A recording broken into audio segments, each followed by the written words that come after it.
Hi hello నమస్తే welcome to sauce TV.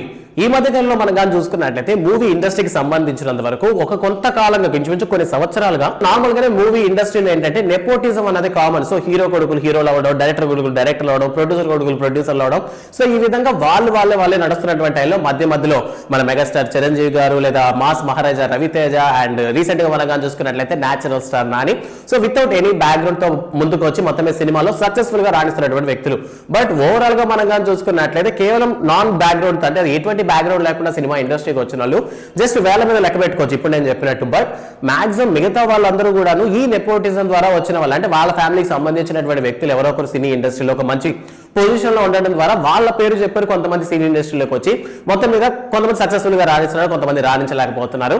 So మొత్తం మీద మనం చూసుకున్నట్లయితే అఖిలేని వారసులుగా ఉన్నటువంటి నాగ చైతన్య గానీ అఖిల్ గానీ స్టిల్ ఇప్పటికీ కూడా ఆ స్టార్ హీరో అనేటువంటి పేరు తెచ్చుకోలేకపోతున్నారు. బికాస్ ఆఫ్ ఏంటంటే కొంతమందికి అది వర్కౌట్ కాకపోవచ్చు. జనాలకి సినిమాల పరంగా ఏంటంటే వాళ్ళని ఎంటర్టైన్ చేసి వాళ్ళకి నచ్చితే ఖచ్చితంగా వాళ్ళని ఎంకరేజ్ చేస్తూ పోతాం, స్టార్ అనేటువంటి చైర్లో కూర్చోబెడతాం. సో మొత్తం మీదకి కొన్ని సందర్భాలు ఏంటంటే నెపోటిజం అనేది వర్కౌట్ అవ్వదు.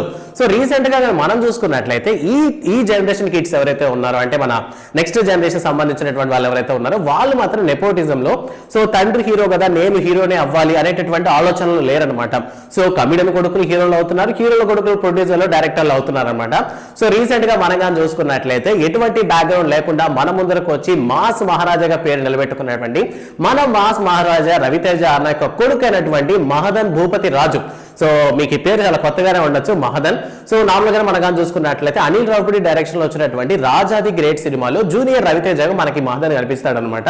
అండ్ బయట కూడా చూసుకున్నట్లయితే రవితేజ గారు ఎలా అయితే యాక్టివ్ గా ఉంటారో ఆన్ స్క్రీన్ సో మహదన్ కూడా అంత యాక్టివ్ గా ఉంటాడు అనమాట. నాట్ ఓన్లీ సన్ననే కాదు కానీ రవితేజ కూతురు కూడా చాలా యాక్టివ్ గా ఉంటారు. సో ప్రెసెంట్ వీళ్ళకి సంబంధించి ఏమనుకున్నారంటే సో రవితేజ కొడుకు మహదన్ ఆల్రెడీ జూనియర్ రవితేజగా చేశాడు కాబట్టి నెక్స్ట్ లో అతను హీరోగానే వచ్చే ఛాన్సెస్ ఉన్నాయని అనుకున్నారు.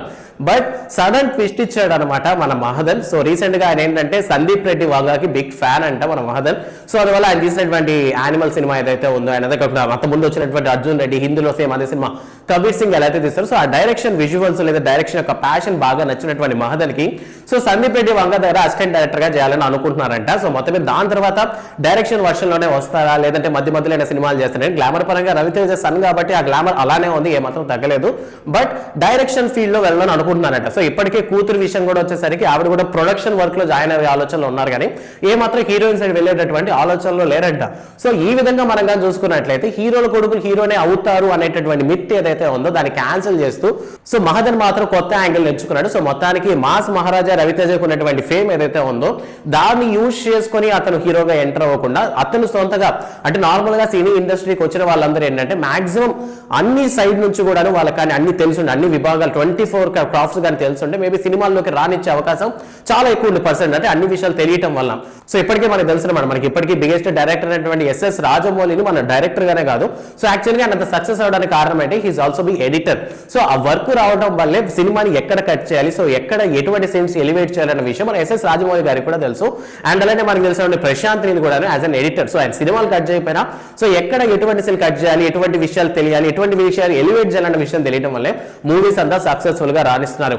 And moreover already Ravi Teja garu కూడా మనం కానీ చూసుకున్నట్లయితే స్టార్టింగ్ టైంలో అసిస్టెంట్ డైరెక్టర్ గానే మూవీని స్టార్ట్ చేశారనమాట. దాని తర్వాతనే ఫేమ్ రావడం దాని తర్వాత హీరోగా మారడం అనేది జరిగింది. సో ప్రెసెంట్ అలానే మహదన్ కూడా ట్రై చేస్తుండొచ్చు, తండ్రికి ఫాలో అవుతుండొచ్చు. సో మొత్తం మీద హీరో అయ్యేటటువంటి ఛాన్స్ ఉన్నా కూడా ఆ ఛాన్స్ తీసుకోకుండా ముఖ్యంగా తనకు నచ్చినటువంటి ప్యాషన్ పరంగా డైరెక్షన్ నుంచి వస్తున్నారంటే అండ్ అందులోనూ ఇన్స్పిరేషన్ గా తీసుకుంది మన సందీప్ రెడ్డి వంగాని. మరి అతని వర్షన్ అతని మైండ్ సెట్ ఏ విధంగా ఉందో మనం ఇప్పటికి అర్థం చేసుకోవచ్చు. సో నెక్స్ట్ మరి నిజంగానే మహదన్ ఇంకా డైరెక్షన్ లోనే రాణిస్తాడా లేదా మధ్యలోనే హీరోగా చేస్తాడనే విషయం అయితే మనకి తెలియాల్సి ఉంది. సో ఇప్పటి వరకు మీరు చూసినటువంటి అంటే నెపోటిజం అని కాదు కానీ సో ఒక తండ్రికి తగ్గ తనయుడుగా మీరు కానీ చెప్పుకోవాల్సి వస్తే ఏ హీరో పేరు చెప్పుకుంటారన్న విషయాన్ని కామెంట్ సెక్షన్ లో మాతో పంచుకోండి.